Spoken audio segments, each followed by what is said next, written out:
আসতে হলে, বসতে হলে, আলোচনা করতে হলে, শুনতে হলে আল্লাহ পাক ওনার রহমত লাগবে কি লাগবে না? সবাই কি আসতে পারবে না? সবাই আসতে পেরেছে? সবাই আসতে পারে নাই, সবাই আসতে পারবে না। কারণ এই দ্বীনি মাহফিলে, বিশেষ করে হক্কানি রব্বানি আলিম ওলামাদের মাহফিলে আসার ব্যাপারে বাধা আছে, আছে না নাই? জোরে বল, বাধা আছে না নাই? বাধা আছে। আপনারা দেখবেন যে অনেক মাহফিল হয় আমাদের দেশে, অনেক মাহফিল হয়, হয় কি হয় না? ওয়াজ মাহফিলের তো শেষ নাই, অনেক মাহফিল, এক এলাকায় শত শত মাহফিল হয়। অনেক মাহফিলে দেখবেন লোকে জায়গা দেওয়া সম্ভব হয় না, ঠিক না বে ঠিক? লোকে জায়গা দেওয়া সম্ভব হয় না, উপচে পড়ে এমন ভিড় যেটা বলার মতো। আবার অনেক মাহফিলে দেখবেন লোক কম, ঠিক না বে ঠিক? এখন আসলে লোক বেশি আর কম দিয়ে কিন্তু হক না হক যাচাই করা যাবে না, ঠিক কিনা? জোরে বলেন। হক না হক যাচাই করা যাবে। আমাদের মাহফিলে গেলে আকীদা শুদ্ধ হবে, সুবহানাল্লাহ বলবেন না? হক্কানি রব্বানি আলিম ওলামাদের মাহফিলে গেলে আমল শুদ্ধতা পাওয়া যাবে, চিৎকার করে বলুন সুবহানাল্লাহ।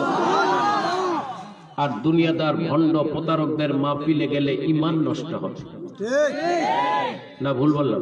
ঠিক। দুনিয়াদার ভণ্ড প্রতারকদের মাহফিলে গেলে আমল নষ্ট হবে, গুনাহ হবে এবং পরকালে জাহান্নামেও যেতে হতে পারে। তাদের মাহফিলে গেলে আকীদা নষ্ট হবে কেন? আমল নষ্ট হবে কেন? জাহান্নাম যাওয়া হবে কেন? প্রশ্ন আসে কি আসে না? প্রশ্ন আসে না? আমরা একটু ব্যাখ্যা করলে, একটু বিস্তারিত আলোচনা করলে আমরা বিষয়টা বুঝতে পারব। হক্কানি রব্বানি আলিম আর দুনিয়াদার ভণ্ড প্রতারক, দুনিয়া লোভী আলিম, দুইটাই কি চিনতে হবে, ঠিক না বে ঠিক? চিনতে হবে। আমরা তো আসলে হক না হক চিনি না, হক না হক বুঝি না। হক না হক কাকে বলে সেটাই আমরা বুঝি না, যার কারণে আমরা হকের বিরোধিতা করি আর না হকের পক্ষে যাই। জোরে বলেন নাউজুবিল্লাহ। হক না হক চিনার দরকার আছে না নাই? আছে না নাই? হাদিস শরীফে এসেছে, আমার নবীজি বলেন দুই প্রকার আলেম কিয়ামত পর্যন্ত জমিনে থাকবে। কয় প্রকার? জোরে বলেন, কয় প্রকার? দুই প্রকার আলেম কিয়ামত পর্যন্ত জমিনে থাকবে। একদিন সাহাবায়ে কেরাম রাদিয়াল্লাহু তাআলা আনহুম ওনারা জিজ্ঞাসা করলেন, ইয়া রাসূলুল্লাহ, ইয়া হাবিবাল্লাহ সাল্লাল্লাহু আলাইহি সাল্লাম, আল্লাহ পাকের জমিনে সবচেয়ে নিকৃষ্ট ব্যক্তি কে? সবচেয়ে খারাপ ব্যক্তিকে আল্লাহর জমিনে? নবীজি চুপ করে আছেন, কোনো কথা বলছেন না। হযরতে সাহাবায়ে কেরাম রাদিয়াল্লাহু তাআলা আনহুম বারবার প্রশ্ন করছেন, বারবার প্রশ্ন করছেন। তখন নূরে মুজাসসাম হাবিবুল্লাহ রাহমাতুল লিল আলামিন হুজুর পাক সাল্লাল্লাহু আলাইহি সাল্লাম তিনি বললেন, হে সাহাবায়ে কেরাম, তোমরা খারাপ লোক সম্পর্কে জানতে চাচ্ছ কেন? ভালো লোক সম্পর্কে জানতে চাও, যে আমার উম্মতের মধ্যে উত্তম ব্যক্তিকে, সেটা জানতে চাও। সালুনি আনিল খাইর। তখন হযরতে সাহাবায়ে কেরাম রাদিয়াল্লাহু তাআলা আনহুম বললেন, ইয়া রাসূলুল্লাহ, ইয়া হাবিবাল্লাহ সাল্লাল্লাহু আলাইহি সাল্লাম, আমরা যদি খারাপ লোক না চিনি তাহলে আমরা তাদের থেকে ঈমান আমল হেফাজত করব কিভাবে? তাদের ধোঁকা থেকে আমরা বাঁচবো কিভাবে? তাদের প্রতারণা থেকে আমরা কিভাবে বাঁচবো? ঠিক না ভাই? ঠিক। তখন নূরে মুজাসসাম হাবিবুল্লাহ রাহমাতুল লিল আলামিন হুজুর পাক সাল্লাল্লাহু আলাইহি ওয়াসাল্লাম তিনি বললেন, হ্যাঁ, যদি তোমরা এই জন্য জানতে চাও যে না হক, ভণ্ড, প্রতারক, দুনিয়া লোভী, দুনিয়াদার, এই সমস্ত নিকৃষ্ট মাওলানা মৌলবী থেকে তোমাদের ঈমান আমল হেফাজত করবে, তাহলে আমি তোমাদেরকে বলে দিচ্ছি যে আসলে আমার উম্মতের মধ্যে নিকৃষ্ট ব্যক্তিকে। তখন নবীজি বললেন, ইন্না শাররা শাররি শিরারুল উলামা ওয়া ইন্না খায়রাল খায়রি খিয়ারুল উলামা। নবীজি বললেন যে দেখো, আমার উম্মতের মধ্যে সবচাইতে নিকৃষ্ট, সবচাইতে খারাপ হচ্ছে এক শ্রেণীর মাওলানা, মৌলবী, মুফতি, মুহাদ্দিস, পীর নামের কলঙ্ক যারা, এরা হচ্ছে আমার উম্মতের মধ্যে সবচাইতে নিকৃষ্ট। যারা ইলম বিক্রি করে দুনিয়া কামাই করে, যারা ঈমান বিক্রি করে দুনিয়া কামাই করে, টাকার বিনিময়ে ঈমানটাকে বিক্রি করে দেয়, হারামকে হালাল, হালালকে হারাম ফতোয়া দেয়, হারাম কাজ করতে দ্বিধাবোধ করে না। ঠিক কিনা জোরে বল? এরা হচ্ছে আমার উম্মতের মধ্যে সবচাইতে নিকৃষ্ট। ধর্ম নিয়ে ব্যবসা করে। ঠিক কিনা ধরে বল? ধর্ম ব্যবসায়ী, ওলামায়ে সু। আর সাথে সাথে এটাও বলে দিলেন আমার উম্মতের মধ্যে সবচাইতে উত্তম, সবচাইতে উত্তম এবং শ্রেষ্ঠ উম্মত হচ্ছেন এক শ্রেণীর আলেম, যারা জীবন দিতে প্রস্তুত, ঈমান দিতে রাজি না। জোরে বলুন সুবহানাল্লাহ। যারা মৃত্যুদণ্ডকে ভয় পান না, যারা কোন কাফের মুশরিকের কোন শক্তিকে ভয় পান না, যারা একমাত্র আল্লাহকে ভয় করেন, আল্লাহর রাসূলকে ভয় করেন, যারা মৃত্যু পর্যন্ত ঈমানের উপর থাকেন, আমলের উপর থাকেন, কোরআন সুন্নাহর খেলাফ কোনো কথা বলেন না, আমল করেন না। ঠিক কিনা জোরে বলেন? এরা হচ্ছেন হক্কানি রব্বানি আলেম। সুবহানাল্লাহ বলুন। একটা ঘটনা শুনেন। আমি আমার আলোচনায় প্রায় ঘটনাটা আলোচনা করে থাকি। কারণ হচ্ছে আমরা যদি হক না বুঝি, মাহফিলের গুরুত্ব আমরা বুঝবো না। ঠিক না ঠিক? হক না হকটা আগে বুঝতে হবে। আজকে মানুষ হক এবং না হক একাকার করে ফেলেছে। মনে করে বিশাল মাহফিল, হাজার হাজার লোক হয়, লক্ষ লক্ষ লোক হয়, একই না হক হতে পারে। অনেক বড় আলেম, বড় মাওলানা, ধরে বলেন নাউজুবিল্লাহ। কিন্তু মানুষের ঈমান নষ্ট করছে, আমল নষ্ট করছে। নাউজুবিল্লাহ বলেন। কাজী হক না হক বুঝতে হবে। আসলে হক কারা, না হক কারা। বাদশাহ শাহজাহানের নাম আমরা সবাই শুনেছি। বাদশাহ শাহজাহান শোনেন নাই? মোগল সম্রাট, খুব মনোযোগ দিয়ে শুনবেন। মোগল সম্রাট বাদশাহ শাহজাহান, সে একবার অসুস্থ হয়, খুজলি পাচরা হয়, চুলকানি রোগ হয়। তার দরবারের কবিরাজকে ডেকে আনল। কবিরাজকে বলা হলো, হে কবিরাজ, তুমি দেখো আমার চুলকানি রোগ হয়েছে, খুজলি পাচরা হয়েছে, তুমি চিকিৎসা করো। তো কবিরাজ ভালো করে দেখলো, দেখার পর বলল, বাদশাহ নামদার, আপনার যে চুলকানি রোগ হয়েছে এই জন্য একটা ভালো চিকিৎসা। কি চিকিৎসা? চিকিৎসাটা হলো আপনি যদি রেশমি কাপড় পরিধান করতে পারেন। রেশমি কাপড় নাম শুনেন নাই? রেশম গুটি পোকা দিয়ে যে কাপড়টা তৈরি হয়, রাজশাহীতে সেই গুটি পোকার চাষ হয়। পোকার সেখান থেকে, পোকা থেকে সুতা বের হয়, সেই সুতা দিয়ে কাপড় তৈরি হয়, সেটাকে রেশমি কাপড় বলা হয়। এই রেশমি কাপড় যদি আপনি পরিধান করতে পারেন, তাহলে আপনার এই চুলকানি রোগটা খুব তাড়াতাড়ি ভালো হয়ে যাবে, আপনি সুস্থ হয়ে যাবেন।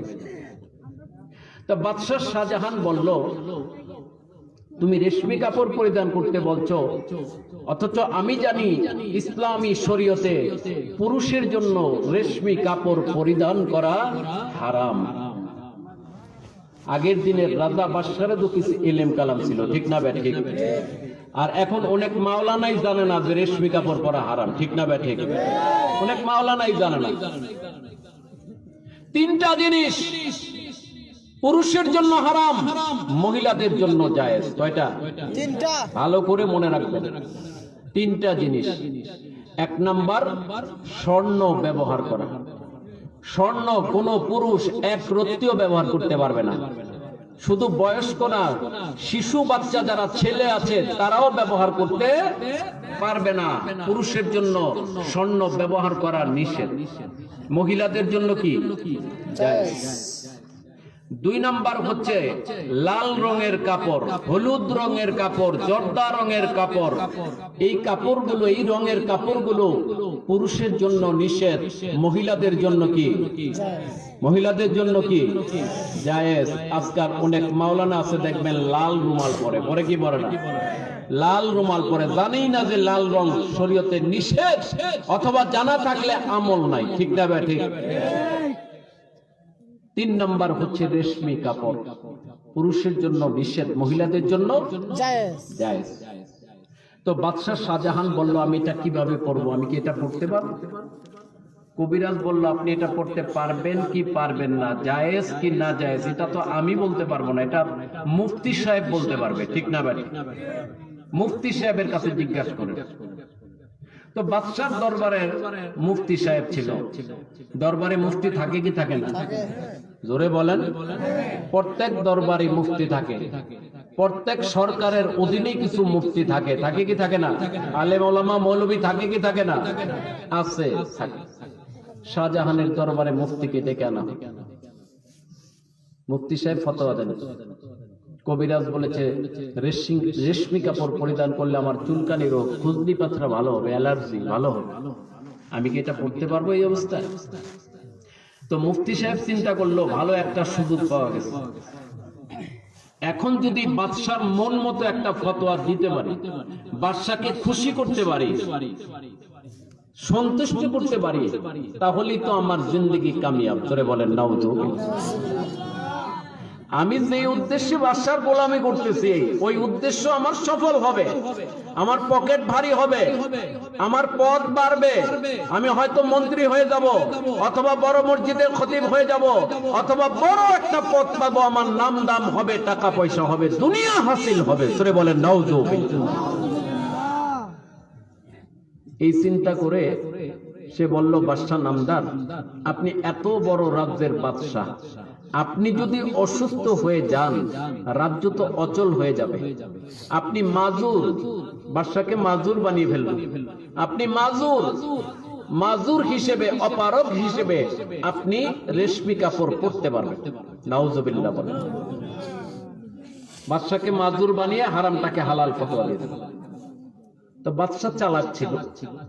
বাদশা বলল, আপনি একা ফতোয়া দিলে হবে না, আরো মুফতি সাহেবের সমর্থন লাগবে। ওই মুফতি সাহেব সারা দেশ ঘুরে তার মতো 300 মুফতির সিগনেচার নিল ওই ফতোয়ার মধ্যে। 300 মুফতি ওই কথাটাকে সমর্থন করলো। তোরে বলেন নাউজুবিল্লাহ। কয়শো মুফতি? 300 মুফতি। ফতোয়াটা বাদশার দরবারে পেশ করা হলো। তা বাদশাহ ফতোয়াটা পড়লেন, পরে দেখলেন যে 300 মুফতির নাম আছে ঠিকই, কিন্তু ওনার শাহী মসজিদের যিনি খতিব, ওই সময়ের হক্কানি রব্বানি আলেম এবং অত্যন্ত বড় আলেমে দ্বীন, যিনি অনেক কিতাব লিখেছেন, যে কিতাবগুলো মাদ্রাসায় পড়ানো হয়, কওমি মাদ্রাসা, আলিয়া মাদ্রাসায় পড়ানো হয়, নূরুল আনোয়ার, তাফসির আহমদিয়াত, আরো অনেক কিতাব উনি লিখেছেন। সেই মোল্লা জিউন রহমতুল্লাহি আলাইহি, ওনার সিগনেচার সেখানে নাই। শাহী মসজিদের খতিব উনি, বাদশার দরবারের মসজিদের খতিব, ওনার সিগনেচার নাই। তো বাদশা বলল, এই ফতোয়া আমি মানতে পারবো না। কেন? আমার শাহী মসজিদের খতিব, ওনার সমর্থন নাই, তাহলে এই ফতোয়া আমি কি করে মানি? একটু ওনার সমর্থন নিয়ে আসেন, সিগনেচার নিয়ে আসেন। ওই মুফতি সাহেব গেল মোল্লা জিউন রহমতুল্লাহ কাছে, যে হুজুর একটু স্বাক্ষর করেন, সিগনেচার করেন। কেন, কি হয়েছে? বাদশাহ শাহজাহান অসুস্থ, খুজলি পাচরা হয়েছে, চুলকানি রোগ হয়েছে। আমরা 300 মুফতি ফতোয়া দিয়েছি, বাদশাহ মাজুর হিসেবে রেশমি কাপড় পরিধান করতে পারবে, বাদশার জন্য জায়েজ, আপনি একটু সমর্থন করুন। মোল্লা জিউন রহমতুল্লাহ আলাইহি বললেন, এখানে সিগনেচার করে কি লাভ হবে? শুধু বাদশাহ জানবে, আর কেউ তো জানবে না। তার চেয়ে ভালো হবে আগামীকাল জুমার দিন বাদশাহ আমার এখানে জুমার নামাজ পড়েন, আমি জনগণের সামনে কোরআন শরীফ, হাদিস শরীফের দৃষ্টিতে এটার ফয়সালা দিয়ে দেব। সরে বলুন সুবহানাল্লাহ। বাদশাহ জানবে, সবাই জানবে। মুফতি সাহেব আর কোনো কথা বলতে পারলো না, সে বাদশাকে জানালো। বাদশাহ বললেন, এটাই তো ভালো হবে, সবার সামনে ফয়সালা হয়ে যাবে, ঠিক না ভাই? ঠিক। আমি একা জানলে তো হবে না, জনগণ যদি জেনে যায় সঠিক জিনিসটা, তাহলে তো আর চুচেরা থাকবে না যে বাদশাহ হারাম কাজ করেছে, এই কথা আর বলতে পারবে না। ঠিক আছে, সেটাই হবে। জুমার দিন বাদশাহ উপস্থিত, মন্ত্রী, মিনিস্টার, উজির, নাজির সবাই উপস্থিত, ওই মাওলানা, মৌলবী সবাই উপস্থিত, জনগণ উপস্থিত। শাহী মসজিদ, অনেক মুসল্লি। উনি খুতবা দেওয়ার আগে ফতোয়াটা হাতে নিলেন। ফতোয়াটা হাতে নিয়ে বললেন যে আমার কাছে একটা ফতোয়া এসেছে, বাদশাহ শাহজাহান মোগল সম্রাট, তিনি অসুস্থ, খুজলি পাচরা হয়েছে, চুলকানি রোগ হয়েছে। কবিরাজ বলেছে রেশমি কাপড় পরিধান করলে চুলকানি রোগ ভালো হবে। বাদশাহ ফতোয়া চেয়েছেন এটা জায়েজ হবে কিনা তার জন্য। 300 মুফতি ফতোয়া দিয়েছে বাদশাহ মাজুর হিসেবে বাদশাহ রেশমি কাপড় পরিধান করতে পারবে। আমার কাছে ফতোয়া চাওয়া হয়েছে, আমি মোল্লা জিউন রহমতুল্লাহ আলাইহি পবিত্র কোরআন শরীফ, পবিত্র হাদিস শরীফ, ইজমা শরীফ, কিয়াস শরীফ অর্থাৎ শরীয়তের দৃষ্টিতে আমি ফতোয়া দিচ্ছি, মুফতি আর মুস্তাফতি হর দো কাফেরান। যে ফতোয়া চেয়েছে বাদশাহ শাহজাহান আর যারা ফতোয়া দিয়েছে 300 মুফতি, তারা সবাই কাফের হয়ে গেছে, সবাই কাফের হয়ে গেছে। কারণ বাদশাহ হারামকে হালাল করার চেষ্টা করেছে, আর 300 মুফতি হারামটাকে হালাল ফতোয়া দিয়েছে। হারামকে হালাল বলা, হালালকে হারাম বলা উভয়টাই কুফরি, ঠিক না বেঠিক?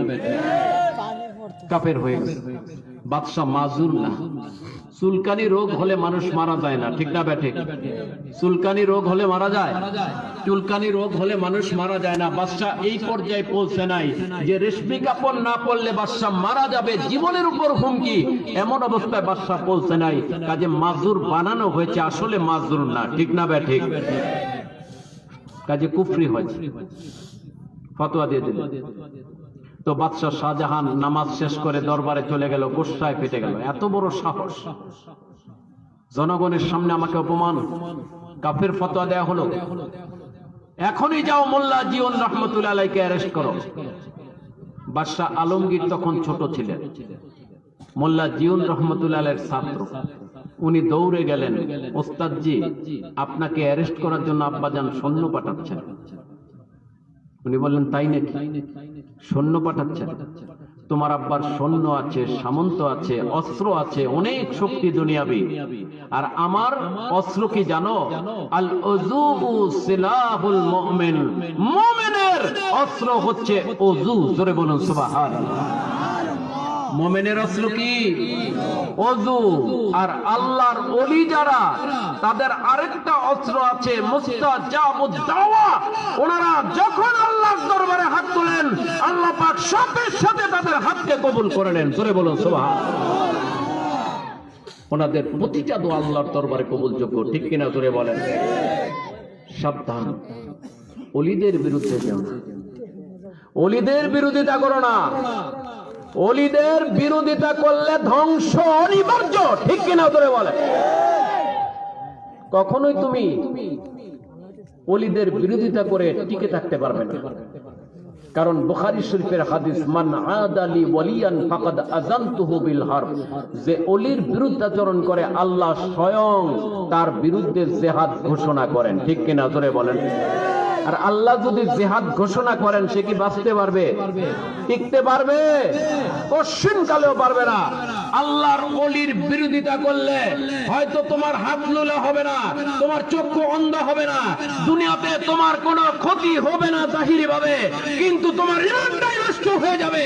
মৃত্যুর পরে আকৃতি বিকৃতি হয়ে যাবে, লাশের মধ্যে পচন ধরবে, ঠিক কিনা? জোরে বল। কারণ আল্লাহ পাক ওলিদেরকে ভালোবাসেন। জোরে বলুন সুবহানাল্লাহ। মহব্বত করেন। ওলিদের থেকে সাবধান থেকো, ওলিদের বিরোধিতা করো না, ঠিক না? ঠিক। মোল্লা জিউন রহমতুল্লাহ আলাইহি বলেন, আমার ওযুর পানি দাও, আমি এখন ওযু করব।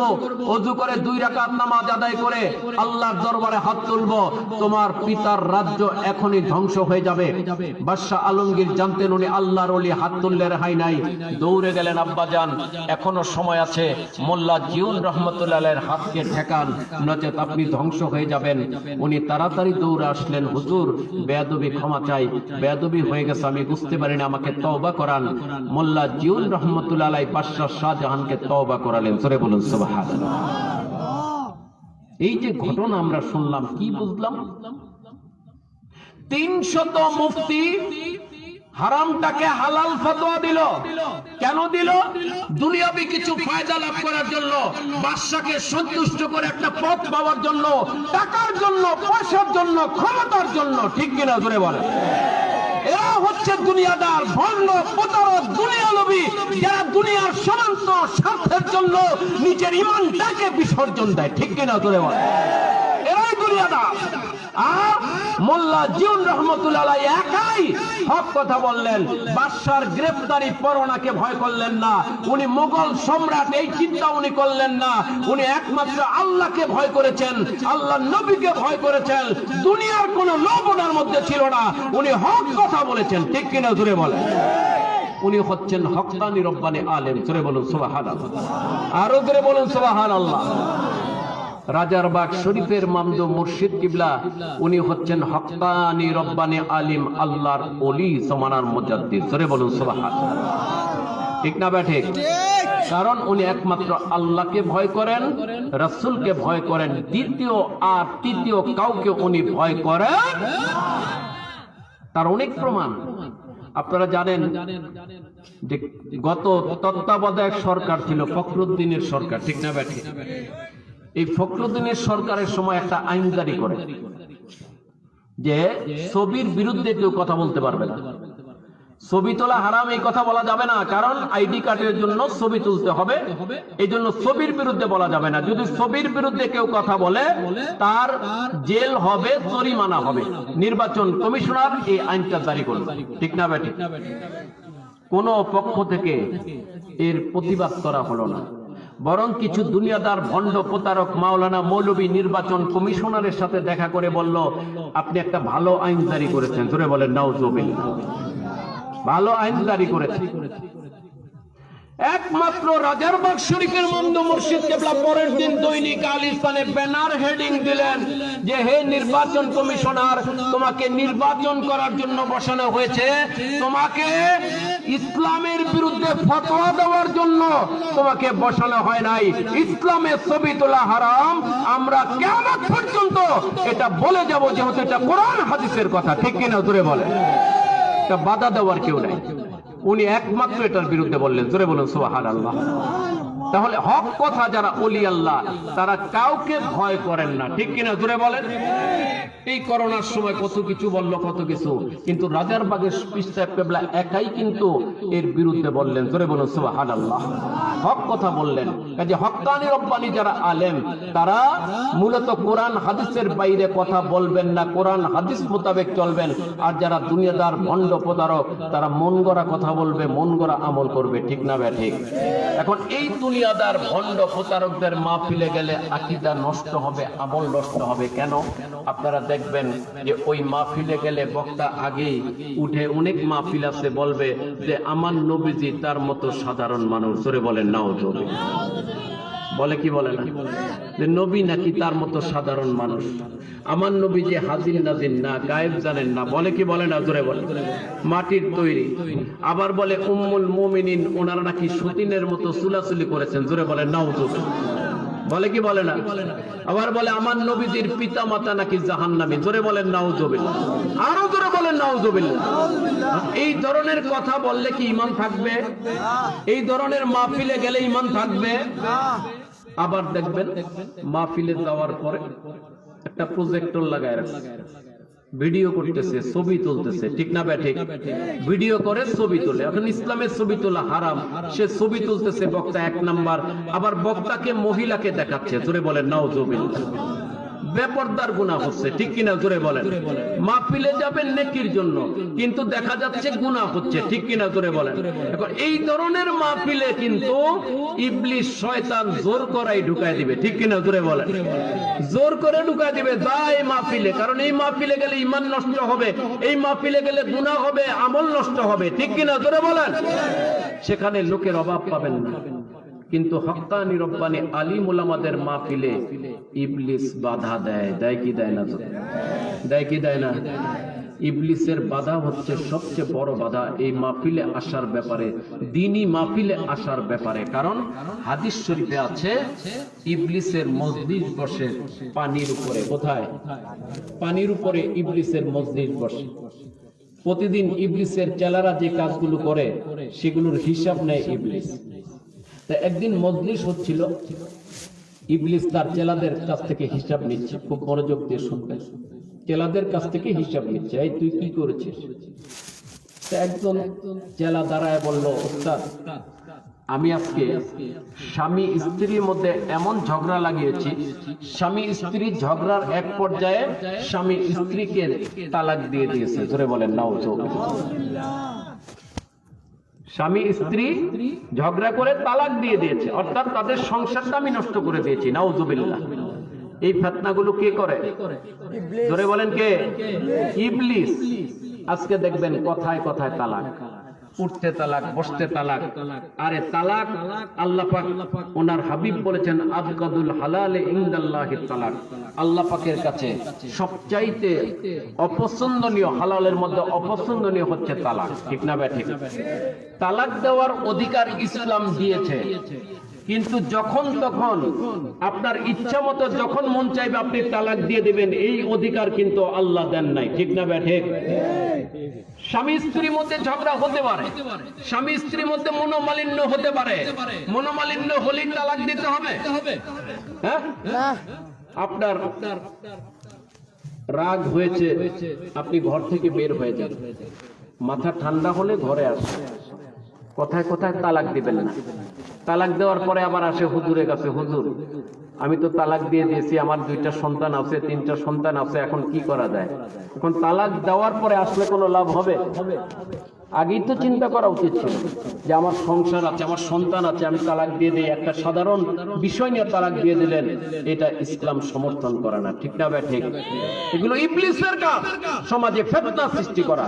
এর থেকে সবাইকে বেঁচে থাকতে হবে, ফিকির করতে হবে। তা আরেকজন চেলাকে জিজ্ঞাসা করলো, তুই কি করেছিস? ওই চেলা বলতেছে, ওস্তাদ আমি আজকে এলাকার 2 গ্রামের লোকের মধ্যে এমন মারামারি আমি লাগাই দিছি, মারামারির এক পর্যায়ে দেখা গেল সেখানে খুনাখুনি হয়ে গেছে। জোরে বলেন নাউজুবিল্লাহ। এই খুনাখুনি, ফিতনা, ফাসাদ এগুলো কে করে? জোরে বলেন কে করে? ইবলিসের কাজ। কার কাজ? ইবলিস সূক্ষ্মভাবে কাজ করে, সূক্ষ্মভাবে। কেমন সূক্ষ্মভাবে জানেন? এক আল্লাহর ওলি বলেন যে আমি এক এলাকায় যাচ্ছিলাম, তো যাওয়ার পর দেখলাম সেখানে অনেক লোকের ভিড়। কি ব্যাপার, কি হয়েছে? একটা হত্যাকাণ্ড হয়ে গেছে, খুনাখুনি হয়ে গেছে। তো খুনাখুনি হয়েছে এটা দেখে উনি আবার সামনের দিকে গেলেন। সামনের দিকে যাওয়ার পর দেখলেন ইবলিস দাঁড়ায় আছে। কে দাঁড়ায় আছে? ইবলিস দাঁড়ায় আছে। তো ইবলিসকে দেখে আল্লাহর ওলি বললেন, হে ইবলিস, নিশ্চয়ই এটা তোর কাজ, তুই এটা করিয়েছিস খুনাখুনি। তো ইবলিস বলল, আমি আসলে কিছুই করিনি। কিছুই করি নাই, তুই কি করেছিস বল? তো ইবলিস বলল যে আমি আসলে কি করেছি জানেন? 2 গ্রামের সীমানার মধ্যে 1 ফোঁটা মিষ্টির রস ফেলেছি। কি ফেলেছে? 1 ফোঁটা মিষ্টির রস। তো মিষ্টির রস ফেলানোর কারণে সেখানে পিঁপড়া আসছে। মিষ্টির রস পড়লে পিঁপড়া আসে না? পিঁপড়া আসলো। তো পিঁপড়া দেখে পিঁপড়া খাওয়ার জন্য পোকামাকড় আসলো। পোকামাকড় দেখে ব্যাঙ আসলো পোকামাকড় খাওয়ার জন্য। ব্যাঙ দেখে সাপ আসলো। সাপ দেখে দেখা গেল যে বিড়াল আসলো। বিড়াল দেখে কুকুর আসলো। তো কুকুর বিড়ালকে কামড় দিল, আর বিড়ালের মালিক এসে কুকুরের মাথায় আঘাত করলো, কুকুরটাও মারা গেল, বিড়ালও মারা গেল, কুকুরও মারা গেল। তখন বিড়ালের মালিক আর কুকুরের মালিক মারামারি লেগে সেখানে খুনাখুনি হয়ে গেল। জোরে বলেন নাউজুবিল্লাহ। ফলাইছে কি? 1 ফোঁটা রস, 1 ফোঁটা রস ফলাইছে, আর সেখানে বিরাট খুনাখুনি হয়ে গেছে। জোরে বলেন নাউজুবিল্লাহ। ইবলিস কিন্তু এইভাবেই কাজগুলো করে, ঠিক কিনা? জোরে বলেন। এইভাবেই কাজগুলো করে। এটা খুব ফিকির করতে হবে আমাদেরকে। কিছুই করে না, একটু রস ফালায় দেয়, বলে কিছুই না। রাজারবাগের পীর সাহেব কেবলার নবী দাবি করেছেন। জোরে বলেন নাউজুবিল্লাহ। কিছুই বলে নাই, বলে নবী দাবি করেছেন, লাগে ফিতনা। ঠিক না ঠিক? এগুলো কার কাজ? ইবলিস। সমাজে ফিতনা সৃষ্টি করতে চায়, শান্তি দূর করতে চায়, হককে দুঃসাৎ করতে চায়। ইবলিস কখনো চায় না হক জমিনে থাকুক। ঠিক কিনা? করে বলে এই চেলাদের কাছ থেকে ইবলিসের এই প্রতারণা থেকে আমাদের সতর্ক থাকতে হবে, ঠিক না ভাই? ঠিক। তো ইবলিস এই কথা যখন শুনলো, এক একজন থেকে এক একটা হিসাব নিল। একেবারে পিছনে ইবলিসের একটা চেলা বসে, ইবলিসের চেলা বসে। ইবলিস বলছে, তুই মাথা নিচু করে বসে আছিস, তুই কি কিছুই করিস নাই? তুই চেলা দাঁড়ায় বলল, উস্তাদ আমি তেমন কিছু করতে পারি নাই, যা করেছি আপনার পছন্দ হবে কিনা জানি না। ইবলিস বলল, বেশি কথা না বলে বল তুই কি করেছিস, আগে শুনি। তখন ওই চেলা বলল, হে ওস্তাদ, আমি আজকে 19 দিন পর্যন্ত একজন তালিবুল ইলমের পিছনে লাগা। তালিবুল ইলম চিনেন তো? মাদ্রাসার ছাত্র তালিবুল ইলম, তার পিছনে আমি লাগা। কেন? তাকে মাদ্রাসা থেকে বের করার জন্য আমি অনেক চেষ্টা করেছি, আজকে আমি সফল হয়েছি। এমন অসচা দিয়েছি, অসচার কারণে এই তালিবুল ইলম আর জীবনে কোনোদিন মাদ্রাসায় যাবে না। নাউজুবিল্লাহ। আরো জোরে বলেন নাউজুবিল্লাহ। কোনোদিন মাদ্রাসায় যাবে না। ইবলিস তার আসন থেকে লাফ দিয়ে গিয়ে চেলাকে কাঁধে তুলে নিল, নাচতে লাগলো, লাফাতে লাগলো আর বলতে লাগলো, তুই সবচাইতে বড় কাজ করেছিস। জোরে বলেন নাউজুবিল্লাহ। কারণ এই তালিবুল ইলম যদি মাদ্রাসায় যেত, সে একজন হক্কানি রব্বানি আলেম হতো, আর হক্কানি রব্বানি আলেম হওয়ার কারণে সে হাজার হাজার লক্ষ লক্ষ মানুষকে নামাজি বানাতো, রোজাদার বানাতো। আমি যাদেরকে গোমরা করেছি তাদেরকে সে হেদায়েতের দিকে নিয়ে আসতো, ঠিক কিনা ধরে বলে? তুই সবচেয়ে বড় কাজ করেছিস। ইবলিস তার কাজে সবচাইতে বেশি খুশি হয়। জোরে বলেন নাউজুবিল্লাহ। তার মানে কি? ইবলিস কখনো চায় না কোথাও হক্কানি রব্বানি আলেমের মাহফিল হোক, ঠিক কিনা ধরে বলেন? কারণ হক্কানি রব্বানি আলেমের মাহফিলে গেলে মানুষের আকীদা শুদ্ধ হবে, আমল শুদ্ধ হবে। এই জন্য মাহফিল হওয়ার আগে চেষ্টা করে বাধা দেওয়ার জন্য নানান মিথ্যা কথা বলে মাহফিল বন্ধ করার চেষ্টা করে হক্কানি রব্বানি আলেমের। যখন বন্ধ করতে পারে না, মোড়ে মোড়ে দাঁড়ায় দাঁড়ায়, জায়গায় জায়গায়, বাজারে বাজারে ওয়াসওয়াসা দেয়, এই মাহফিলে যাবেন না, এরা কাদিয়ানি, এরা শিয়া, এরা ওয়াহাবি, এরা ভণ্ড, এই মিথ্যা কথাগুলো বলে সাধারণ মানুষদেরকে হক্কানি রব্বানি আলেমের মাহফিলে আসতে বাধা দেয়, ঠিক কিনা জোরে বলে? উদ্দেশ্য একটাই, যেন সেখানে গিয়ে হক কথা না শুনতে পারে, আকীদা যেন শুদ্ধ না হয়, আমল যেন শুদ্ধ না হয়, ওলি আল্লাহ যেন না হয়, নামাজি যেন না হয়। এই জন্য ইবলিস এই চক্রান্ত করে, ঠিক কিনা ধরে বলে? ঠিক। ইবলিস কখনো চায় না কোন এলাকায় হক্কানি রব্বানি আলিম ওলামাদের মাদ্রাসা হোক, ঠিক না বেঠে? কারণ হক্কানি রব্বানি আলিম ওলামাদের মাদ্রাসা হলে সেখানে সহিহ আকীদা শিক্ষা দেওয়া হবে, আমল শিক্ষা দেওয়া হবে, ঠিক কিনা ধরে বলেন? রাজারবাগের মুর্শিদ কেবলা আজকে সারা বিশ্বে, বাংলাদেশে না সারা বিশ্বে মাদ্রাসা করার উনি উদ্যোগ নিয়েছেন। কেন? মানুষের আকীদাকে শুদ্ধ করার জন্য, আমলকে শুদ্ধ করার জন্য, মানুষ যেন হক্কানি রব্বানি আলেম হয়ে বের হয়। এই জন্য উনি এই মাদ্রাসা করার উদ্যোগ নিয়েছেন। এই এলাকায় ওনার অনেক মাদ্রাসা আছে। আপনারা জানেন এই মাদ্রাসার ছাত্রদের মাথার তালুর থেকে পায়ের তলা সুন্নতের পাবন, ঠিক কিনা ধরে বলে?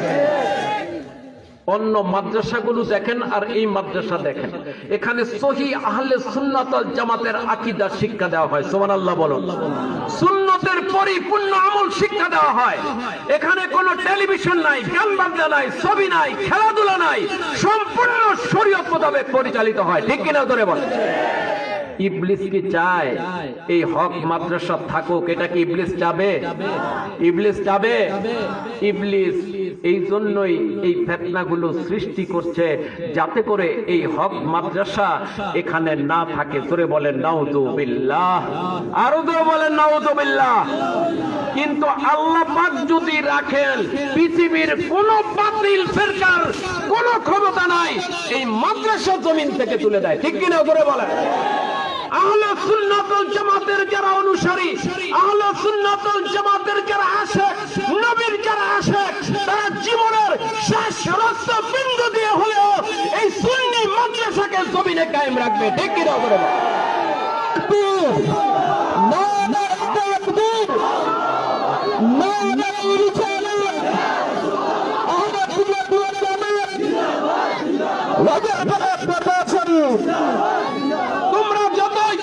এই হক মাদ্রাসা বন্ধ করার চেষ্টা করবা। রাজারবাগের মুর্শিদ কেবলা আরো বেশি বেশি হক্কানি রব্বানি আলেম তৈরির কারখানা তৈরি করবেন, ঠিক কিনা? ইনশাআল্লাহ কেউ বাধা দিতে পারবে না, কারণ আমরা কোরআন হাদিসের বাইরে কোনো কথা বলি, কোনো কাজ করি না। যার কারণে আমরাই একমাত্র ব্যক্তি যারা রাজারবাগের মুর্শিদ কেবলা একমাত্র ব্যক্তিত্ব যিনি আল বাইয়িনাতে দৈনিক আলী সালে ওনার ওয়াজের মাহফিলে চ্যালেঞ্জ ঘোষণা করে থাকেন, চ্যালেঞ্জ ঘোষণা করে থাকেন, আমার কোনো কথা, আমার কোনো কাজ যদি কেউ কোরআন হাদিসের দৃষ্টিতে ভুল প্রমাণ করতে পারে আমি সাথে সাথে তওবা করব, আর যদি তোমাদেরটা ভুল হয় তোমাদেরকেও তওবা করতে হবে, ঠিক কিনা জোরে বলে। কিন্তু তারা বাহাসে আসতে চায় না, বাহাসে আসতে রাজি না, কারণ তারা জানে তারা মিথ্যা কথা বলছে, ঠিক কিনা জোরে বলে। মিথ্যা কথা বলছে, কাজে মিথ্যা কোনোদিন টিকবে না, মিথ্যা কোনোদিন টিকবে না। জনগণকে কিছু সময়ের জন্য মিথ্যা বলে ধোঁকা দেওয়া যাবে, সব সময়ের জন্য না, ঠিক কিনা জোরে বলে। জনগণ বুঝে গেছে, ঠিক কিনা জোরে বলেন। জনগণ বুঝে গেছে তোমরা কি চাও, জনগণ বুঝে গেছে তোমাদের উদ্দেশ্য, জনগণ বুঝে গেছে তোমাদের চরিত্র, ঠিক কিনা জোরে বলেন। কাজেই আমাদেরকে বুঝতে হবে, ফিকির করতে হবে যে ইবলিস হচ্ছে আমাদের সবচাইতে বড় শত্রু, ঠিক কিনা জোরে বলেন। এই ইবলিসের বাধা অতিক্রম করে আল্লাহ পাক আমাদের এই গুটি কয়েক মুসলমানকে এই সুন্নি মহাসম্মেলন সাইয়্যিদুল আয়াত শরীফ মাহফিলে আসার বসার যে আল্লাহ তৌফিক দিয়েছেন, এই জন্য আল্লাহর দরবারে শুকরিয়া আদায় করে অন্তরের অন্তঃস্থল থেকে জোরে সোরে বলি আলহামদুলিল্লাহ, আলহামদুলিল্লাহ, আরো জোরে বলুন আলহামদুলিল্লাহ। আজকের মাহফিল সাইয়্যিদুল আয়াত শরীফ মাহফিল, সুবহানাল্লাহ বলুন। সাইয়্যিদুল আয়াত শরীফ, সাইয়্যিদ মানে সেরা, আর আয়াত মানে ঈদের বহুবচন। কার বহুবচন? ঈদের বহুবচন। পৃথিবীতে যত ঈদ আছে, ঈদ কি একটা না, দুইটা না, হাজার হাজার ঈদ আছে, ঈদের কোনো শেষ নাই, খুশির কোনো শেষ নাই, ঠিক না বে ঠিক? যত খুশি পৃথিবীতে আছে সমস্ত খুশির সেরা খুশি সাইয়্যিদুল আয়াত শরীফ, আমার নবীজির আগমনের দিন তারিখ বার, ঠিক কিনা জোরে বলেন। ঠিক, সর্বশ্রেষ্ঠ ঈদ সাইয়্যিদুল আয়াত শরীফ। এই সাইয়্যিদুল আয়াত শরীফ মাহফিলে যারা আসবে, যারা বসবে, যারা শরীক থাকবে, মনে রাখবেন তারা নিশ্চিত নাজাত লাভ করবে, জোরে বলুন সুবহান, ঠিক কিনা জোরে বলেন। এটা আমার বানানো কথা না, হাদিস শরীফের কথা। আমরা আসলে এই মাহফিলের মর্যাদা বুঝি না, সম্মান বুঝি না, যার কারণে অনেক লোক এই মাহফিলে আসে নাই, আসতে পারে নাই, ঘরে বসে আছে, ঠিক কিনা জোরে বলেন। যদি জানতো আজকের মাহফিলের কি মর্যাদা, কি ফজিলত, কি সম্মান, একটা লোক ঘরে বসে থাকতে পারতো না, ঠিক কিনা জোরে বলেন। আমরা 10 টাকা দেওয়া হবে যদি ঘোষণা দিত, একটা লোক ঘরে থাকতাম না, ঠিক কিনা জোরে বলেন। দুনিয়াবি সামান্য টাকার জন্য আমরা রাতের পর রাত, দিনের পর দিন আমরা কষ্ট করি, করে কি করি না। কিন্তু আজকের মাহফিলের যে পুরস্কার, আজকের মাহফিলের যে সম্মান মর্যাদা, এটা যদি মুসলমান জানতো, ফিকির করত, তারা সারা রাত কেন কিয়ামত পর্যন্ত দাঁড়ায় থাকতো, ঠিক কিনা জোরে বলেন। বুঝে না মুসলমান। হাদিস শরীফে এসেছে সুবুলুল হুদা ফি মাওলিদে মুস্তাফা সাল্লাল্লাহু আলাইহি সাল্লাম, কিতাব আরো অনেক কিতাবের মধ্যে হাদিস শরীফ খানা এসেছে। হযরতে আবু দারদা রাদিয়াল্লাহু তাআলা আনহু তিনি বর্ণনা করেন, আমি একবার নবীজি ওনার সাথে হযরত আমের আনসারী রাদিয়াল্লাহু তাআলা আনহু ওনার বাড়িতে গেলাম, নবীজির সাথে ওনার বাড়িতে গেলাম, নবীজির উপস্থিতিতে।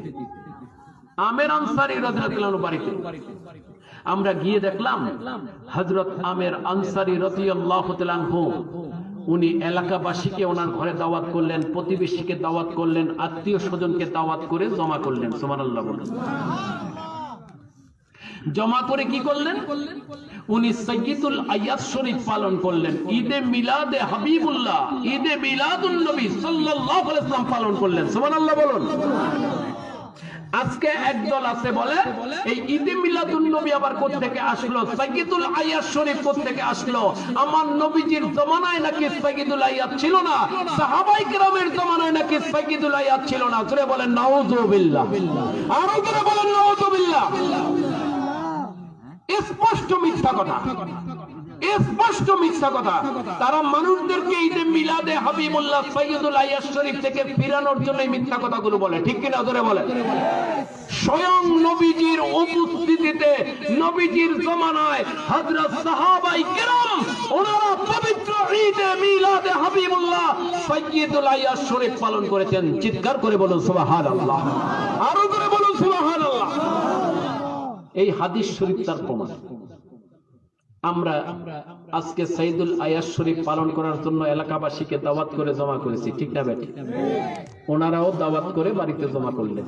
আমরা যখন কি করলেন, আল্লাহ পাক ওনার প্রশংসা করলেন যে আমরা এমন নবীর উম্মত, আল্লাহ আমাদেরকে এমন নবীজির উম্মত করেছেন যিনি আল্লাহর হাবিব। জোরে বলুন সুবহানাল্লাহ। ওনার উম্মত আমাদেরকে করেছেন, আল্লাহর শুকরিয়া আদায় করলেন, আল্লাহর প্রশংসা করলেন, নবীজির সানা সিফত করলেন, নবীজির সম্মান বর্ণনা করলেন, নবীজির জীবন বৃত্তান্ত আলোচনা করলেন, তাওয়াল্লুদ শরীফ পাঠ করলেন এবং নবীজির প্রতি সালাত এবং সালাম পেশ করলেন। জোরে বলুন সুবহানাল্লাহ। এটাই তো সাইয়্যিদুল আয়াত, এটাই তো মিলাদুন নবী, ঠিক না ভাই? ঠিক। আমরা যে মিলাদুন নবী পালন করছি বা সাইয়্যিদুল আয়াত শরীফ পালন করছি, এখানে কি কোরআন হাদিসের খেলাফ কোনো কিছু আছে? কোরআন শরীফ তেলাওয়াত হয়েছে, জিকির আজকার হয়েছে, কোরআন হাদিস থেকে নবীজির সম্মান বর্ণনা করা হয়েছে, হচ্ছে, হবে, ঠিক না ভাই? ঠিক। নবীজির প্রতি দরুদ ও সালাম পেশ করা হয়েছে, হচ্ছে, হবে, তাবারুক দেওয়া হবে, ঠিক কিনা করে বলেন? এখানে শরীয়তের খেলাফ কিছু আছে? সাহাবায়ে কেরাম যা করেছেন আমরা তাই করতেছি, আমাদের বানানো একটা আমলও নাই। যদি তাই হয় তাহলে কেন এটাকে বেদাত বলো? কোন যুক্তিতে, কোন দলিলের ভিত্তিতে বেদাত বলো? স্বয়ং সাহাবায়ে কেরাম আমল করেছেন, ঠিক কিনা করে বলেন? বেদাত বলার অর্থ সাহাবায়ে কেরামকে বেদাতি ফতোয়া দেওয়া, ঠিক কিনা ধরে বলেন? সাহাবায়ে কেরাম এটা করেছেন, আমাদের সাহাবায়ে কেরামের অনুসরণে আমরা করছি। সুবহানাল্লাহ বলুন। এখন এই সাইয়্যিদুল আয়াত শরীফ যখন ওনারা পালন করছিলেন, নবীজি আসলেন, এসে দেখলেন ওনারা সাইয়্যিদুল আয়াত শরীফ পালন করছেন। নবীজি দেখে কিন্তু বলেন নাই আপনারা এটা আবার কোথায় পেলেন, শরীয়তে তো ঈদ মাত্র দুইটা, আর কোনো ঈদ নাই। এই কথা আমার নবীজি বলেন নাই, ঠিক কিনা তোরে বলেন? আমার নবীজি কি বললেন? নবীজি বললেন, হে সাহাবায়ে কেরাম, আপনারা যেইভাবে সাইয়্যিদুল আয়াত শরীফ পালন করছেন, মিলাদ শরীফ পাঠ করছেন, আমার সানা সিফত মোবারক বর্ণনা করছেন, আমার প্রতি সালাত সালাম পেশ করছেন, এইভাবে কিয়ামত পর্যন্ত আমার যে উম্মতগুলো সাইয়্যিদুল আয়াত শরীফ পালন করবে, মিলাদ শরীফ পাঠ করবে, তাদের জন্য আমি 3টা পুরস্কার ঘোষণা করছি। জোরে বলুন সুবহানাল্লাহ। কয়টা পুরস্কার? 3টা পুরস্কার। এই 3টা পুরস্কার কোটি কোটি টাকা দিয়েও কিনা সম্ভব না। এই 3টা পুরস্কার চায় না এমন কোন মুসলমান জমিনে পাওয়া যাবে না, ঠিক কিনা জোরে বলেন? ঠিক। ওই 3টা পুরস্কার আমাদের জানার দরকার আছে না নাই? জানতে চাই কি চাই না? মনোযোগ দিয়ে শুনবেন, ফিকির করবেন, ফিকির না করলে বুঝে আসবে না। আমার নবীজির সম্মান, মর্যাদা, মর্তবা উপলব্ধি করতে হবে, বুঝতে হবে, ফিকির করতে হবে। 3টা পুরস্কার। 1 নম্বর পুরস্কার হচ্ছে ইন্নাল্লাহা ফাতাহা লাকা আবওয়াবার রাহমা। যারা সাইয়্যিদুল আয়াত শরীফ পালন করবে, মিলাদ শরীফ পাঠ করবে, আমার নবীজি বলেন তার জন্য আল্লাহ পাক রব্বুল আলামিন ওনার রহমতের যতগুলো দরজা আছে সমস্ত দরজাগুলো খুলে দিবেন। জোরে বলুন সুবহানাল্লাহ। সুবহানাল্লাহ। এটা কি সাধারণ কথা? আল্লাহ পাকের একটু রহমতের জন্য আমরা কত ফিকির করি, ঠিক কিনা?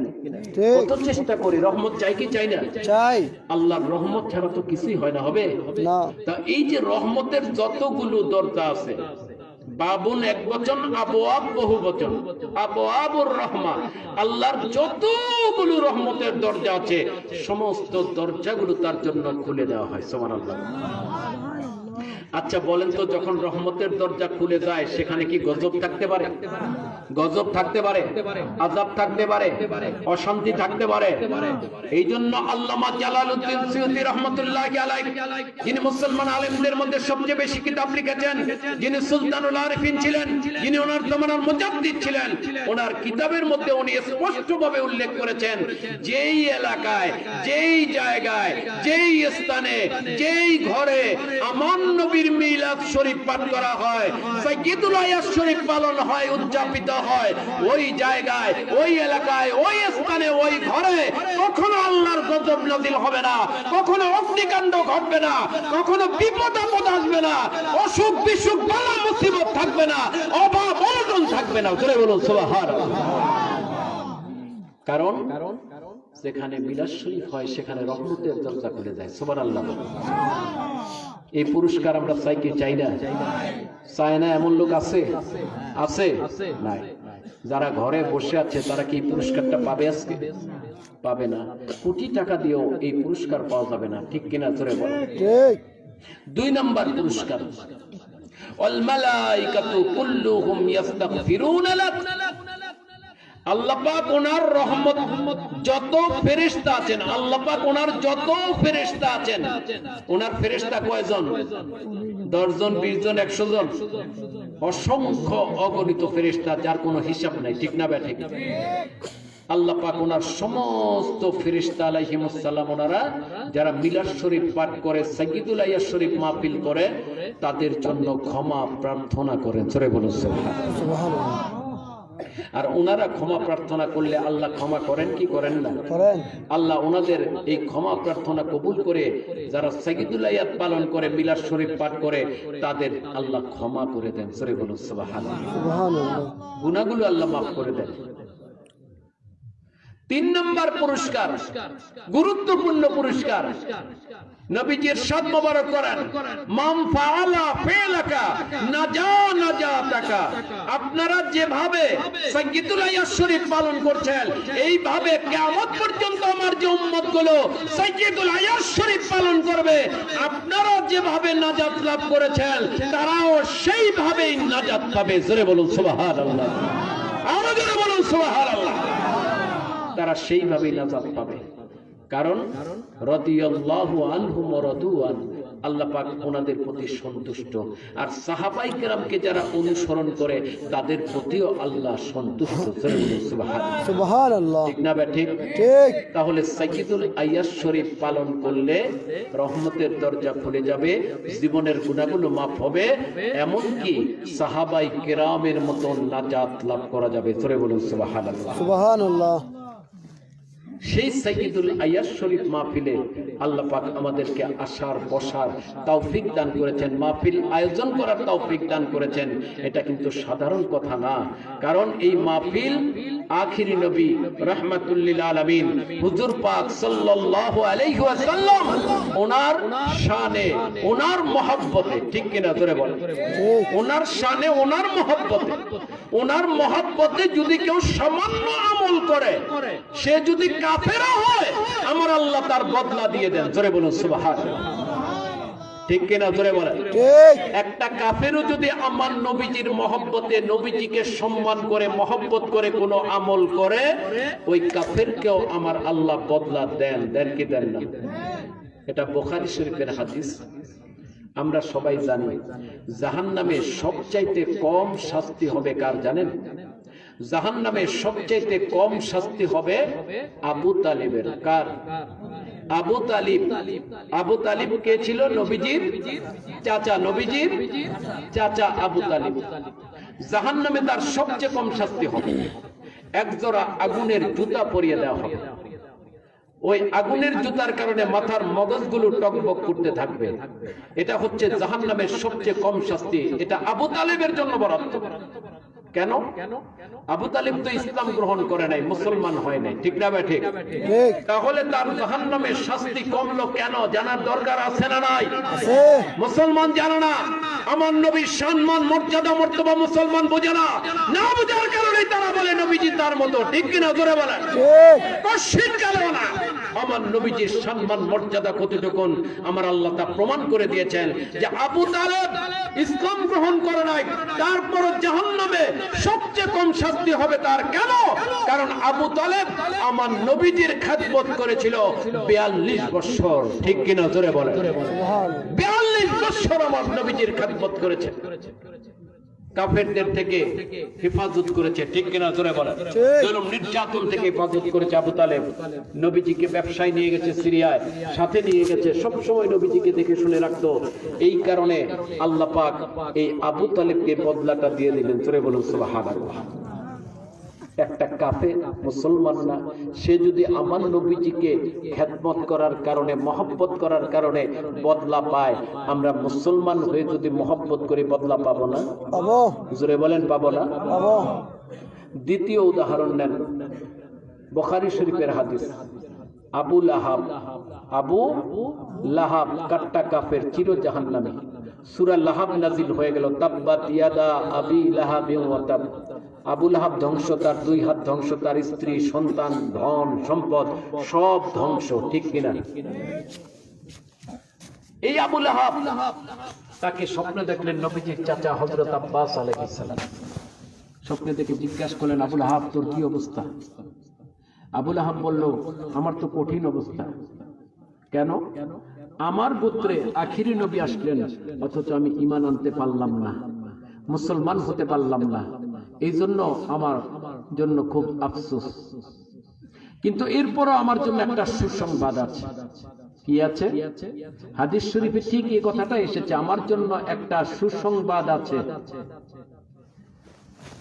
হযরত আব্বাস আলাইহিস সালাম বললেন, হে আবু লাহাব, তুই কাট্টা কাফের, চির জাহান্নামী, সূরা লাহাব নাযিল হলো তোর শানে, তোর ব্যাপারে, আর তোর জন্য কি সুসংবাদ থাকতে পারে? আবু লাহাব বলল, প্রতি ইসনাইনুল আজিম শরীফ সোমবার দিন নবীজি জমিনে তাশরীফ এনেছেন, ঠিক কিনা জোরে বলেন? ঠিক। প্রতি ইসনাইনুল আজিম শরীফ সোমবার দিন আমার এই 2 আঙ্গুলের মাঝখান দিয়ে একটা পানি বের হয়, সুস্বাদু পানি। আমি সেটা চুষে চুষে পান করি। পান করলে 1 সপ্তাহের আযাব গজব আমার অনুভব হয় না। চিৎকার করে বলেন সুবহানাল্লাহ। অনুভব হয়। হযরত আব্বাস আলাইহিস সালাম বললেন, হে আবু লাহাব, তুই কাট্টা কাফের হওয়ার পরেও, চির জাহান্নামী হওয়ার পরেও, জাহান্নামে থেকেও এই নিয়ামতটা তুই কোন কারণে লাভ করেছিস? কি কারণে লাভ করেছিস? আবু লাহাব বলল, হে আব্বাস আলাইহিস সালাম, আপনি শুনে রাখুন, ইসনাইনুল আজিম শরীফ সোমবার দিন নবীজি জমিনে তাশরীফ মোবারক এনেছেন। আমার বাদী এসে আমাকে সংবাদ দিল, ওনার আগমনের সংবাদ, যে আপনার ভাতিজা জমিনে আগমন করেছেন। আমি নবী হিসেবে না, রাসূল হিসেবে না, আমার ভাতিজা হিসেবে আমি খুশি হয়ে এই আঙ্গুলের ইশারায় আমার বাদীকে আমি আজাদ করে দিয়েছিলাম ওনার খেদমত মোবারক করার জন্য। এই আমলের বিনিময়ে আল্লাহ আমাকে এই নিয়ামতটা দান করেন। জোরে বলুন সুবহানাল্লাহ। ফিকির করতে হবে, ফিকির না করলে বুঝে আসবে না। কাট্টা কাফের, চির জাহান্নামী, নবীজি হিসেবে না, ভাতিজা হিসেবে, কারণ তখনও তিনি নবী, এটা প্রকাশ হয় নাই, ঠিক না বেঠে? তারপরেও এই খেদমতটা করার কারণে, মহব্বতটা করার কারণে আল্লাহ জাহান্নামের মধ্যে তাকে এই নিয়ামতটা দিয়ে দিলেন। জোরে বলুন সুবহানাল্লাহ। আল্লামা জারকানি রাহমাতুল্লাহি আলাইহি বলেন, আল্লাহ পাক যদি একটা কাফেরকে আমার নবীকে মহব্বত করার কারণে, সাইয়্যিদুল আয়াত শরীফ পালন করার কারণে, নবীজির আগমনে খুশি প্রকাশ করার কারণে একটা কাফেরকে যদি জাহান্নামের মধ্যে নিয়ামত দিতে পারেন, কোন মুসলমান, কোন উম্মত যদি সাইয়্যিদুল আয়াত শরীফ পালন করে, নবীজির আগমনে খুশি প্রকাশ করে, তাহলে আল্লাহ তাকে কি দিবেন? সবচেয়ে বড় জান্নাত দান করবেন। জোরে বলুন সুবহানাল্লাহ। আল্লাহু আকবার। ইয়া রাসূলুল্লাহ। জিন্দাবাদ জিন্দাবাদ জিন্দাবাদ জিন্দাবাদ। ঘরে ঘরে জালো, ঘরে ঘরে জালো, জিন্দাবাদ জিন্দাবাদ। আজ আখিরি নবী রাহমাতুল লিল আলামিন হুজুর পাক সাল্লাল্লাহু আলাইহি ওয়াসাল্লাম ওনার সম্মান, মর্যাদা, মর্তবা, ফাজাইল, ফজিলত আমাদেরকে বুঝতে হবে যে ওনার মহব্বতটা আল্লাহ পাক ওনার কাছে কত প্রিয়। জোরে বলুন সুবহানাল্লাহ। একটা ঘটনা শুনুন, আলোচনা করে আমি আলোচনা শেষ করার চেষ্টা করব। হিলিয়াতুল আউলিয়া একটা কিতাব আছে, আরবিতে লেখা। আমাদের লাইব্রেরিতে ওই কিতাবটা আছে, সৌদি আরব থেকে সংগ্রহ করা, অনেক খণ্ড। হিলিয়াতুল আউলিয়ার মধ্যে উল্লেখ করা হয়েছে একদিন আল্লাহ পাকের সম্মানিত রাসূল হযরতে মূসা কালিমুল্লাহ আলাইহিস সালামকে সংবাদ দিলেন। উনি গেলেন, আল্লাহ পাক বলেন, হে হযরতে কালিমুল্লাহ আলাইহিস সালাম, আপনি অমুক এলাকায় যান। কেন আল্লাহ পাক? সেখানে আমার একজন মহব্বতের বান্দা ইন্তেকাল করেছে। জোরে বলুন সুবহানাল্লাহ। কেমন বান্দা? মহব্বতের বান্দা ইন্তেকাল করেছে। আমি সেখানে গিয়ে কি করবো? আল্লাহ ওনার একজন মহব্বতের বান্দা ইন্তেকাল করেছে। আর এলাকাবাসী বলছে এই বান্দাটা 200 বছরের নাফরমান বান্দা, এলাকাবাসী তাকে পছন্দ করে না। বিষয়টা কি? নিশ্চয়ই এর মধ্যে কোনো হিকমত আছে, রহস্য আছে, ঠিক না বেটা? হযরত কালিমুল্লাহ আলাইহিস সালাম জঙ্গল থেকে ওই বান্দাকে তুলে আনলেন, নিজের হাতে গোসল দিলেন, কাফনের কাপড় পরালেন, জানাজা পড়লেন, নিজ হাত মোবারকে ওই বান্দাকে দাফন করলেন। জোরে বলুন সুবহানাল্লাহ। এবার আল্লাহ পাক ওনার সাথে কথা বলতে গেলেন। হযরতে কালিমুল্লাহ আলাইহিস সালাম বললেন, আল্লাহ পাক, আপনার দরবারে আমার একটা প্রশ্ন। কি প্রশ্ন? প্রশ্ন হচ্ছে, আপনি বললেন যে আপনার একজন মহব্বতের বান্দা ইন্তেকাল করেছে, আর এলাকাবাসী বলছে এই বান্দাটা 200 বছর হায়াত পেয়েছে, একটা নেক কাজও করে না। আমার প্রশ্ন হচ্ছে, একটা 200 বছরের গুনাহগার বান্দা কি কারণে আপনার মহব্বতের বান্দা হয়ে গেল? আমি শুধু ওই কারণটা জানতে চাই। জোরে বলুন সুবহানাল্লাহ। কি কারণে মহব্বতের বান্দা হলো? নিশ্চয়ই কারণ আছে, ঠিক না বেটা? নচেত 200 বছরের গুনাহগার বান্দাকে আল্লাহ কেন মহব্বত করবেন? কোনো কারণ আছে, আছে না নাই? আল্লাহ পাক বললেন, আপনি ওই কারণটা জানতে চাচ্ছেন? এলাকাবাসী বলেছে 200 বছর গুনাহ করেছে, হায়াত পেয়েছে, 200 বছর গুনাহ করেছে, সত্য কথা। একটা নেক কাজও করে না, এটাও সত্য কথা। কিন্তু এই বান্দাটা একটা মাত্র নেক কাজ করেছে 200 বছরে। কয়টা? একটা মাত্র নেক কাজ করেছে। খুব ফিকির করবে, একটা মাত্র নেক কাজ। আর ওই একটা নেক কাজ আমি আল্লাহ পাকের দরবারে এত পছন্দনীয় হয়ে গেছে, এত মহব্বতের হয়ে গেছে, এত কবুল হয়ে গেছে, ওই একটা মাত্র নেক কাজকে জরিয়া করে আমি তার 200 বছরের গুনাহ মাফ করে জাহান্নাম হারাম করে আমি আল্লাহ তার জন্য জান্নাত ওয়াজিব করে দিয়েছি। জোরে বলুন সুবহানাল্লাহ। একটা মাত্র। হযরতে মূসা কালিমুল্লাহ আলাইহিস সালাম উনি এত অবাক হলেন, তাজ্জুব হলেন যে আল্লাহ পাক, আপনি বলেন কি? পৃথিবীতে এমন একটা নেক কাজ কি আছে যে একটা নেক কাজ করলে 200 বছরের গুনাহ মাফ হয়ে যায়, জাহান্নাম হারাম হয়ে যায়, জান্নাত ওয়াজিব হয়ে যায়? এমন নেক কাজ কি জমিনে আছে? আল্লাহ পাক আল্লাহ পাক বলেন, আছে। যদি থেকে থাকে দয়া করে আমাকে জানায় দেন। আমার করার দরকার আছে, আমার উম্মতের করার দরকার আছে। করে বলুন সুবহানাল্লাহ। আমাদের দরকার আছে না নাই? আছে। এই জন্য বর্ণনা করা হচ্ছে। আমরা আসলে বুঝি না, ফিকির করি না আমরা কোথায় এসেছি, আমরা কোন মাহফিলে এসেছি আমরা বুঝি না, ফিকির করি না কার মাহফিলে এসেছি। আল্লাহ পাক বললেন, ওই নেক আমলটা হচ্ছে কি জানেন? এই যে 200 বছরের গুনাহগার বান্দা জীবনে একটা নেক কাজ এলাকাবাসী করতে দেখে নাই, সে জীবনে একটা নেক কাজ করেছে। সেটা কি জানেন? একদিন সে ভালো করে গোসল করে, ওযু করে, আতর গোলাপ মেখে, ঘরের দরজা বন্ধ করে নিরিবিলি একা একই আপনার প্রতি নাজিলকৃত তাওরাত শরীফখানা খুলে বসে। জোরে বলুন সুবহানাল্লাহ। ওই তাওরাত শরীফের মধ্যে আমি আখেরি নবী, সাইয়্যিদুল মুরসালিন, ইমামুল মুরসালিন, খাতামুন নবিয়্যিন, হাযির নাযির নবী, ইলমে গায়বের সংবাদদাতা নবী, হায়াতুন নবী, শাহিদুন নবী, রাহমাতুল লিল আলামিন হুজুর পাক সাল্লাল্লাহু আলাইহি সাল্লাম ওনার পবিত্র নাম মুবারক আমি তাওরাত শরীফের মধ্যে উল্লেখ করেছি। জোরে বলুন সুবহানাল্লাহ। হযরতে কালিমুল্লাহ আলাইহিস সালাম বলেন, আল্লাহ পাক শুধু তাওরাত শরীফের কথা কেন বলছেন? আসমানি সমস্ত কিতাবের মধ্যেই ওনার আগমনের সুসংবাদ, ওনার পবিত্র নাম মোবারক প্রত্যেকটা আসমানি কিতাবের মধ্যে ছিল। ঠিক কিনা জোরে বলেন? ঠিক। আল্লাহ পাক